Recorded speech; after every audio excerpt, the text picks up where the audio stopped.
A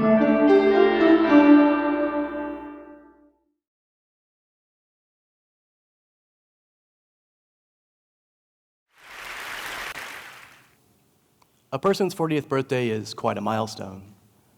This is the birthday that is seen as the marker of a person's achievements, a time of reflection. Most have a job where they've been employed for a number of years. Many are married and perhaps have a family. At this point in their lives, they have pretty much everything figured out. At least, those are the expectations that I had when I was growing up. But life happens on its own terms and timelines, and there's never really a perfect time for anything. In this life, there are basically three things that can happen: what we hope will happen, what we fear will happen, and then what actually happens. My 40th birthday was a huge milestone for me as well, but not for the reasons that I mentioned previously. I turned 40 years old, broke, divorced, bedridden, and paralyzed, wondering if I was ever going to be able to walk or use my hands again. In 2012, while preparing to deploy with the U.S. Army, I suffered a severe spinal injury that left me paralyzed. My world had been turned upside down. In an instant, I went from preparing for war on the battlefield to a war within my own body and mind. Now, before my injury, I had read stories and seen movies about people who had been seriously injured before. And while these stories were compelling, I still lived my life like so many others with that, oh, well, that won't ever happen to me kind of attitude. The harsh reality that slapped me in the face was, I felt like I had wasted my life up to that point. At least, that's how it felt when faced with the potential of being bedridden for the rest of my days. There was so much more that I wanted to accomplish. I had wasted so much time, talent, and potential thinking that I would always have the time, talent, and potential to do whatever it was that I wanted to do. The more I thought about it, the madder I became. I was beyond angry. I was furious with myself for being so lazy and short-sighted. I thought about all the other times in my life when I'd asked lesser of myself because I thought, there's always tomorrow. I'll just do it then. And for what? So I could binge on Netflix? So I could catch a nap? The realization of my injury was sobering, and I felt like a statistic. Soon my anger was directed inwards, and I went into a deep depression. These were my darkest days, and if I'm honest, I can tell you that I seriously considered taking my own life. But I couldn't even commit suicide in my current state. My injury gave me a tremendous amount of perspective. When you're bedridden and you can't move, you have a lot of time to think about your life. For just a moment, put yourself in that place. Outside of the obvious hopes of being able to recover and walk again, if you woke up tomorrow, paralyzed from the neck down, what would you wish you would have accomplished with your life? What regrets would you harbor? And if by some miracle you were able to walk again, how would you begin to live your life differently? I was told that I would never walk again, and that is truly a brutal reality to have to face. I was left with two options. I could either stay angry and play the victim for the rest of my life, or I could change my perspective about my injury. But that was much easier said than done. After some soul-searching, I was still able to find some things to be grateful for, though. For example, if I had suffered this injury while I was overseas deployed with the infantry, there's a very good chance that not only I would have been killed, but I may have gotten other men killed as well. So honestly, I was just lucky to be alive, and for that, I was truly thankful. But the thing that I was the most grateful for will probably surprise you. What I was most grateful for was the incredible gift that my injury gave me, the gift of adversity.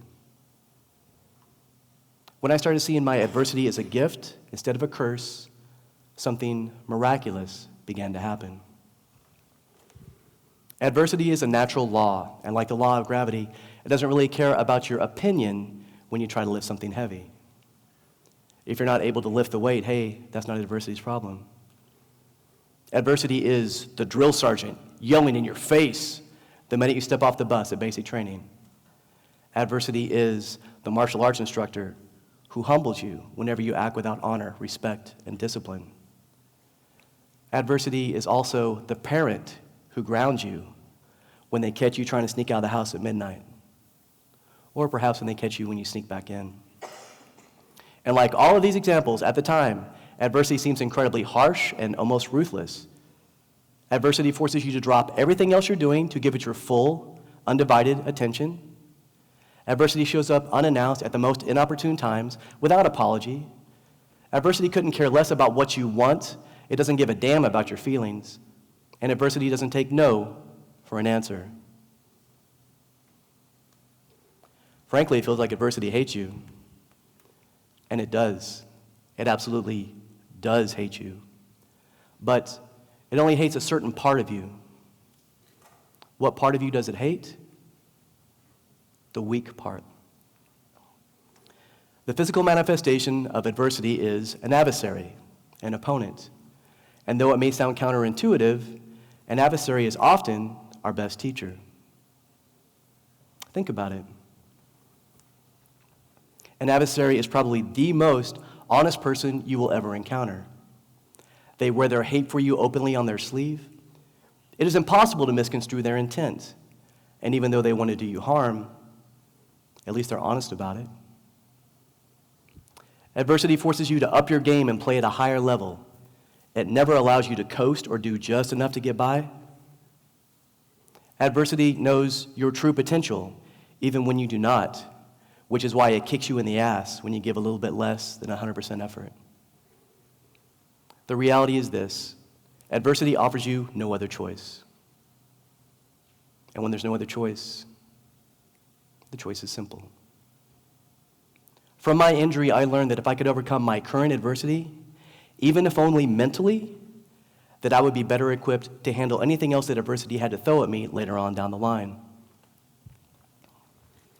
In the end, we are only as strong as the adversity that we overcome. The pain of the adversity will eventually subside, but the lesson will always remain. And that lesson will strengthen you to endure your next battle, this time stronger and wiser than before. During an interview in 1971, martial arts superstar and cultural icon Bruce Lee was asked a question. He was asked, "Do you consider yourself to be Chinese or North American?" Bruce Lee simply smiled and said, "You know how I want to think of myself?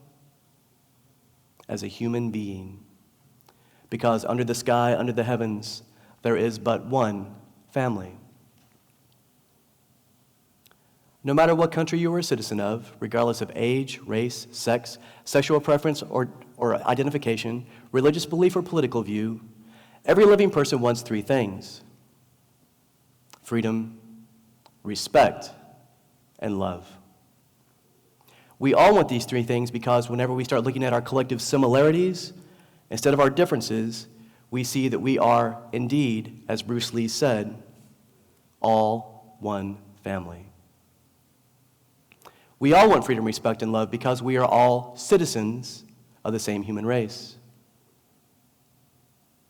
If you're within the sound of my voice right now, that means that chances are you have enough clean water to drink and enough food to eat. It probably also means that you have a roof over your head and a place to sleep at night. These facts alone dictate that you are better off than 3/4 of the population on the planet, 500,000 of which are homeless citizens of the United States. 50,000 of those are homeless veterans. But there are those who have gone through far greater adversity than what you and I will ever face. Citizens who have had their lives and countries torn apart by war. Citizens who have been kidnapped, beaten mercilessly, and sold into the modern-day slavery of human trafficking. Citizens who have had their entire families wiped out by genocide. Think about that the next time you want to complain that your latte is not hot enough. As you can see, adversity truly is relative. There are literally hundreds of thousands of people who would give anything to have the things that you and I are taking for granted this very moment. It makes you realize that most of the problems that we have aren't even really problems. They're simply inconveniences. Most of the things that we call pain is merely discomfort. It's so easy for us to complain about anything and everything, from the weather to our jobs to our relationships. But the people who complain the most do so because they don't actually appreciate the things that they have. So the next time you catch yourself in this cycle of complaining about everything, stop for a second and ask yourself an honest question. Is what you're complaining about really that bad? Really? Is it the worst thing you've ever encountered in your entire life? 99% of the time, it's not. But during that other 1% time, when what you're facing is the most difficult thing you've ever encountered, when you're facing genuine adversity and you say to yourself, I don't know if I can do this, in that moment of question, be grateful. Because it is the question itself that will force you to evolve into the person who can overcome this obstacle. And it is your adversity that will act as the catalyst for this to occur. Robert Frost wrote famously, "The best way out is always through." And he's absolutely correct. How do we overcome adversity? By facing it head on. From my injury, I have learned that if you try to avoid adversity, it can crush you. By trying to go around adversity, you may never be able to circumvent its grasp. By trying to avoid the struggle, not only will you have to face the same adversity that you would have initially, but now you will be forced to do so already fatigued from trying to avoid it in the first place. Trying to avoid adversity would be like trying to avoid the tide while swimming in the ocean. But like the ocean, if you can learn to embrace the tide of adversity, you will eventually learn to let it lift you up. And you can ride the wave to shore unscathed. And in that moment, if you are able, take a look around. Because the view that you have after you've overcome your adversity is absolutely breathtaking. Adversity is a gift. Embrace it. Thank you so much.